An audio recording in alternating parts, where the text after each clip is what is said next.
വസ്തു എന്ന് പറയാ.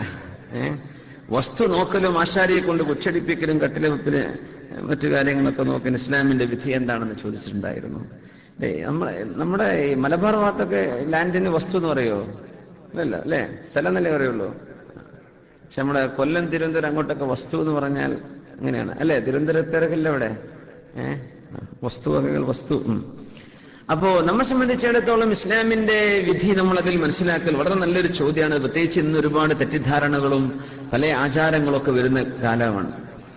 നമുക്ക് ശരീഅത്തിൽ നമ്മൾ മനസ്സിലാക്കിയിടത്തോളം, എന്റെ പരിമിതമായ അറിവിൽ വന്നിടത്തോളം, നമുക്ക് അങ്ങനെ ഒരു വാസ്തുശില്പം നോക്കി വീട് കെട്ടുക എന്ന് പറഞ്ഞ സങ്കല്പം ഞാൻ വായിച്ചിടത്തോളം കണ്ടിട്ടില്ല ശരീഅത്തിൽ. നമ്മുടെ ഇസ്ലാമിന്റെ കിതാബുകളിലോ മറ്റോ എന്റെ പരിമിതമായ അറിവിൽ വെച്ച് നോക്കുമ്പോൾ അങ്ങനെ ഒരു സംഭവം കാണുന്നേയില്ല. പിന്നെ പിശാചുക്കളൊക്കെ അധിവസിക്കുന്ന ഒരു പ്രദേശമാണെന്ന തോന്നലുള്ള സ്ഥലം, നബി തങ്ങൾ ഒരിക്കൽ ഒരു പ്രദേശത്തിലൂടെ കടന്നുപോയപ്പോ ഇവിടെ നമുക്ക് നിസ്കരിക്കേണ്ട, അത് പിശാച്ചിന്റെ താഴ്വരയാണ് എന്ന് പറഞ്ഞ് അവിടെ നിന്ന് മാറി മറ്റൊരു സ്ഥലത്ത് പോയി നിസ്കരിച്ചിട്ടുണ്ട് നബി സല്ലല്ലാഹു അലൈഹി വസല്ലം സ്വഹാബികളും.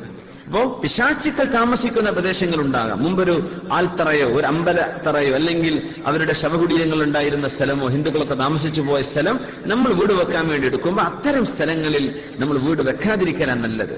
കാരണം അവിടെ പിശാച്ചിന്റെ ശല്യങ്ങൾ വരും, ബുദ്ധിമുട്ട് വരും, ഉറപ്പാണ്.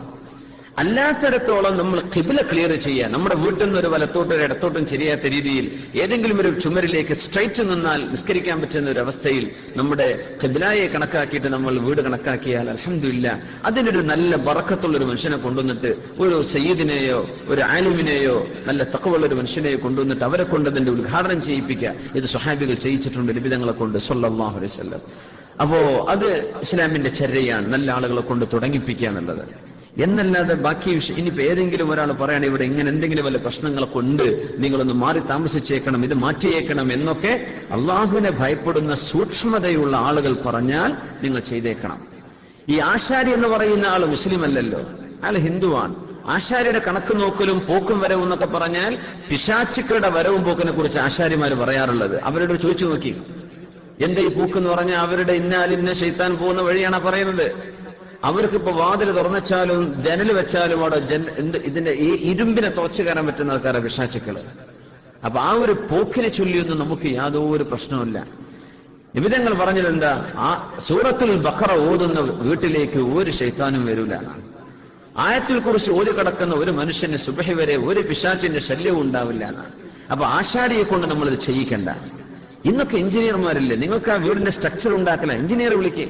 അന്ന് ആശാര്യന്മാർ ഹിന്ദു വിശ്വാസം അനുസരിച്ച് ഇന്നും അവർ ചെയ്തു പോരുന്നത്. അവരെല്ലാം വിളിക്കേണ്ടത് നല്ലൊരു ആലിമിനെ, ഒരു സയ്യിദിനെ, ഒരു നല്ലൊരു മനുഷ്യനെ കൊണ്ടുവന്നിട്ട്, ഒരു നല്ലൊരു തഖ്വയുള്ള ആളെ കൊണ്ടുവന്നിട്ട് അവരെ കൊണ്ട് വീടിന്റെ കുറ്റിയടിപ്പിക്കുക, അല്ലെങ്കിൽ ഒരു ഉദ്ഘാടനം ചെയ്യിപ്പിക്കുക. അൽഹംദുലില്ലാ.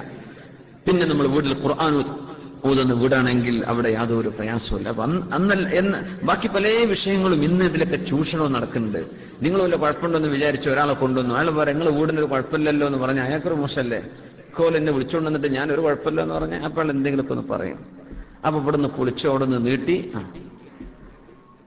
ഒരു തഖ്വയുള്ള ആൾക്കാരെ നോക്കിക്കോളി. പ്രത്യേകിച്ച് വലിയ ചൂഷണമുള്ള ലോകമാണിത്. ഭയങ്കര ചൂഷണമാണ്, ഭയങ്കര ചൂഷണം നടക്കുന്നുണ്ട്. എനിക്കൊന്നും പേരെടുത്ത് ആളെ പറയാൻ പറ്റാത്തത് കൊണ്ടാണ്. എനിക്കറിയുന്ന ഒരുപാട് വിഷയങ്ങളുണ്ട്. പച്ച സാധുക്കളായ മനുഷ്യന്മാരെ പറ്റിക്കാൻ വേണ്ടി ആൾക്കാർ ഇറങ്ങിയിട്ടുണ്ട്. അത് പല പേരും ഷെയ്ഖാണെന്നും മുറബിയാണെന്നും അല്ലാത്തതാണെന്നൊക്കെ പറഞ്ഞ് ഒരുപാട് തഖ്വ ജീവിതത്തിൽ തൊട്ടു തീണ്ടിയിട്ടില്ലാത്ത ആളുകൾ തട്ടിപ്പ് നടത്തുന്ന കാലമാണ്. നമ്മൾ സൂക്ഷ്മതയിൽ ജീവിക്കുക, സൂക്ഷ്മതയുള്ള ആളുകളെ കണ്ടെത്തുക. അത് നമ്മുടെ ഒരു ബാധ്യതയും കൂടിയാണ്.